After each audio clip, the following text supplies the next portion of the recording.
we're back to another edition of ACF411, the official podcast of the Allen County Fair, powered by Nutrien. And I'm your host, Russ Decker. And joining us in the podcast parlor today, we're on the final day of the fair, so we've got very important people in the podcast studio today.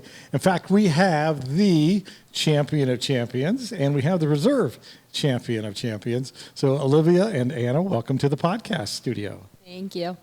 So let's start with the champion of champion. So Olivia, I was actually down at the show arena when they were making the announcements, and I think you were both pretty surprised because you looked pretty excited down there. Let's just talk about the whole fair week for you. What projects did you show this week? I had 2 market hogs and my market steer. And how did they do? My market steer won the overall champion of the steers, and I got 4th overall, or I won the beef showmanship, and I was 4th overall market hog with my gilt, and won that swine showmanship as well. And how many years have you been showing here at the Allen County Fair? I'm pretty sure, I'm really bad with these years, but I'm on my 7th year of hogs, and I think my 4th year of my steers. Okay, and you're from Allen East, right? Yes. So are you in the Allen East FFA? I am. And pretty active there as well? Yes, the chapter president this year. See? Yep. I thought I remembered seeing your names. Yes. Well, congrats. That's a lot of work. Mm-hmm. So pass the mic down to Anna for a second. So Anna, tell me about your week at the Allen County Fair. What have you been doing? It was pretty good. I show beef steers. I had a breeding heifer and a baby feeder calf. I had both champion beef feeder calf and champion heifer. I was reserve champion beef showmanship and 6th overall born and raised and beef show with my market steer. So I'm going to ask the question of both of you, but Anna can go first. So Anna, tell me, for folks that don't know, I mean, they come out to the fair and they see the projects and they know it took a lot of work, but how much work does it take? If you had a steer project, that's got to be, is that a whole year's commitment? Probably more than a whole year's commitment. So talk us through, a lot of people don't know, so talk us through the whole process of, you start with, you got to go out and buy a steer, right? Mm-hmm. Well, my steers are mostly born and raised. Okay. But Olivia's aren't. So we've had mine since he was a little baby. I picked him when he was a baby as well. So he's been worked with ever since he was weaned. He started getting rinsed every day from March, end of March, to the fair. And showmanship, I didn't work as hard on showmanship, but I still worked pretty hard. So yeah, it's just a lot of hard work and commitment to make sure you keep going with the animal the whole year. So when you talk about rinsing them, that's kind of like giving them a little shower every day, is that? Yeah, about. Did they like it? Sometimes they will hate it. Because they're not used to it. I mean, you don't do that for all your cows, right? No, just the show cows. When you first wash them, they're going to be crazy. My steer this year, my steer next year, he will jump in the wash rack, tries to kill himself, but he's getting better the more you do it, so yeah. And then do you have to feed them and do all that kind of stuff all year? Yeah, feed them morning and evening, clean their pens. So I'm a horse guy, so I don't know a lot about cattle, but so I assume they eat some kind of some kind of grain or something a couple times a day? Or? Yeah, they'll eat grain, corn, barley, all kinds of stuff. Right. So Olivia, tell us about how much, with your projects, how much time every day were you spending on your project?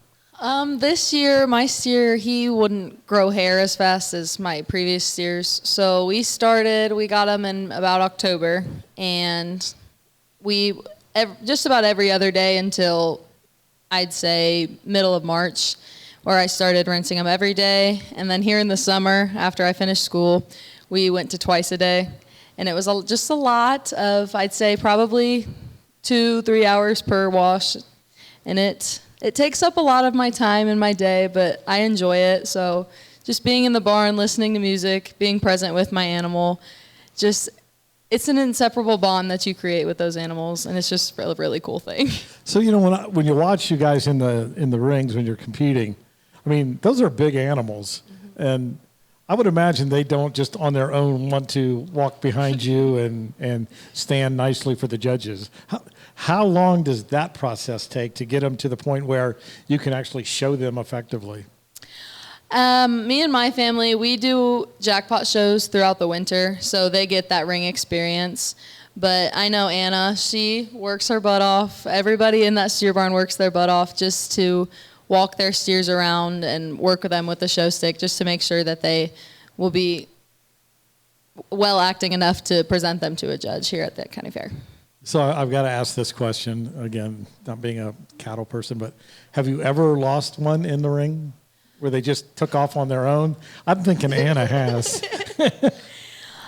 Personally, I don't think so yet. I'm going to have to find some wood to knock on. I don't think I have yet. Anna, have you? I have had many. I had a shorthorn steer last year. He got away every time he got in that show ring. Every time. I think there was one show he didn't. And then I think it was like 2023. My market steer, he ran around the show at Ohio Beef Expo for like 10 minutes. It was not very fun. Do other kids come out to help you try to? Yeah. I was just sitting there like awkward, like, I don't want to I want to help, but I don't want to mess up. Like, what if I do something wrong? And then he yeah. So I just sat to the side and let the officials try to catch him. He got dead last. I mean, he was athletic. That's right. He should have got points for his athleticism, right? Yeah, because he was doing a lot more running than the other gals, right? You'd think the judges would give him some points for that. Because you could tell him you taught him how to do that. Make sure you take credit for that. What, throughout the week, so you both have been in the fair for a long time. Obviously, you enjoy it. What keeps bringing you back year after year? And Anna, you've already got the microphone, so I'll start with you. Probably showmanship. I really like doing showmanship, seeing how much better I get over the years. Like last year I got 4th overall, and now this year I got reserve champion, so that shows a lot. And probably the steer show, my biggest goal is to win the born and raised show, show off all that hard work.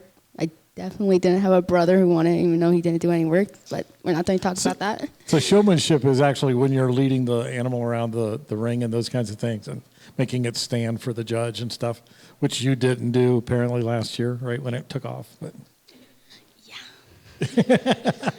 Olivia, what keeps you coming back every year? I really enjoy just spending time with the people.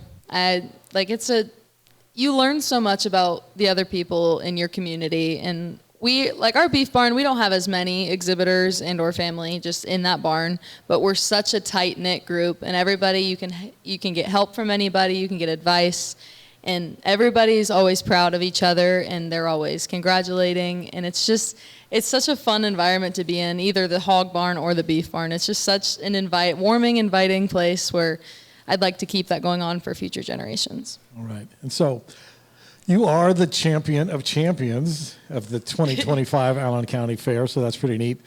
Talk about that competition. So you have people from all the different species, right? So there's rabbit people and horse people and cattle. So talk about what that competition is. It's such a cool experience to be in because not everybody gets that opportunity. You have to win your department, so you get to be able to be a part of it. And just going around and learning from each other, it's fun to see what other people know that you don't. And you're learning new things about other animals that you could carry on. You could go show a go after this because you might be good at it and you might have not known. But it's really fun to just go around and experience new things. So anything you learned today that you didn't know before? I'm not very good at dairy goats or horse showmanship. They're a little tougher than a steer? Yeah, a lot of technical things. Lots of knowledge, technical things. Okay. So before I let you go, and I really do appreciate you taking time because last day at the fair is a very busy day. I know that. So one of the things we've asked everybody this week is, one of the things at the fair is fair food. It's everywhere. What is your favorite fair food of all time on the fairgrounds? Oh, I'm a big fan of the Italian ice stand down there. I get the lemon, and it's pretty good. Or cheese curds, either one. Italian ice or cheese curds. All right, Anna, what's your guilt? What's your favorite fair food? There is a shaved ice place right outside the sheep barn. The people kind of know me there. It gets kind of embarrassing going there, but yeah, that's my favorite for sure. And do you have a favorite flavor? Skittles, definitely. Very good. Ladies, congratulations to both of you on being champion of the champions and reserve champion of the champions of the 2025 Allen County Fair. Thanks for joining us in the podcast, and we'll be right back after this.